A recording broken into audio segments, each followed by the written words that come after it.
Mr. Chairman, members of the committee, good morning. My name is James Quintero. I represent the Texas Public Policy Foundation, and we are here today to testify in strong support of SB 9.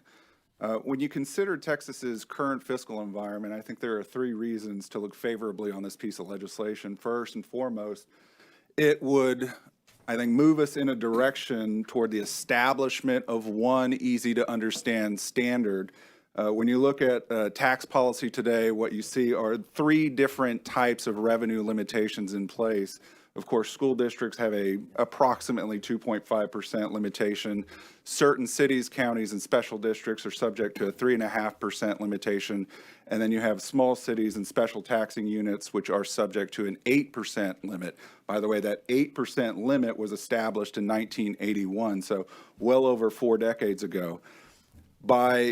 By passing SB 9, what we do is we effectively begin to collapse that 3.5% limit and move everybody toward, or at least most people, toward a 2.5% standard. I think that brings simplicity to the system, and that is welcome on the part of taxpayers. Secondarily, another reason to look favorably on this bill is that it preserves the legislature's intent. What I mean, and as Chairman Betancourt mentioned earlier, this legislature has committed $51 billion toward tax relief since 2019. Unfortunately, most of that has been reversed through local government action. I refer specifically to rate hikes, bond elections, and spending shenanigans. All of these things have effectively eroded the value of tax savings provided by this legislature and past legislatures.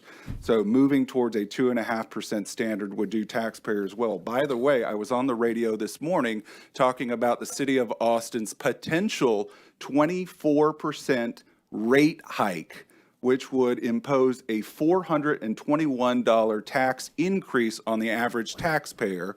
That comes in addition to Travis County's 9.1% proposed tax increase, which would add another $200 to the average Austinites tax bill. So there are major tax increases flowing through the system right now. Lastly, and I do want to mention, this is where the bulk of these two packets speak to. I spent the last couple of days scraping CAFR data, which is the Comprehensive Annual Financial Reports for the top 10 largest cities and counties, 20 jurisdictions in total. And what I did is I collected historical data related to rates, values, levies, and population. I won't bore you with all the statistics. They're all there. Some of them are even visualized for your benefit. Overall, what the data suggests is that levies are way up, population is relatively stagnant, rates are modestly down, and values are way, way up. So we have to do some things, I think, to bring the system in better alignment for the benefit of taxpayers. With that, I want to thank you for your time.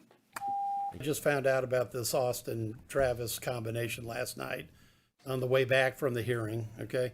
And I thought Harris County was setting the modern record at 312, but there's actually a proposal that there would be a $421 increase for the county or Austin. Which one? For the city of Austin. And as you know, that would effectively erode almost the entirety of the $484 in tax relief provided by this legislature. Now they're going to go to a voter-approved tax rate election?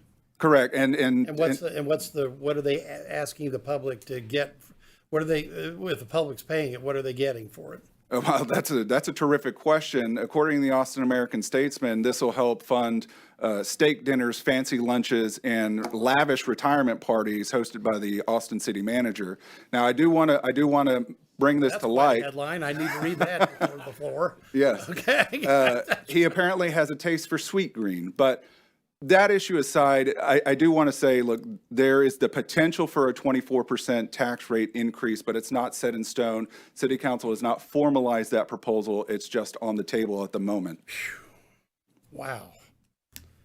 This just goes to the point, folks. If you're going to bring something to the public and you're bringing a 24% tax increase, you better have a real emergency. Otherwise, you're going to have one at the voting booth right after it, because that is preposterously high. Wow, that's a tremendous.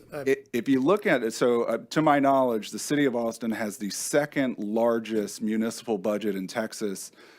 But when you break it down on a per capita spending level, they spend well in excess of any other city. And so you have to start to wonder why they are spending so much. I think it's for a number of different social justice reasons. Okay, well, that's a subject for another day, but an interesting data point.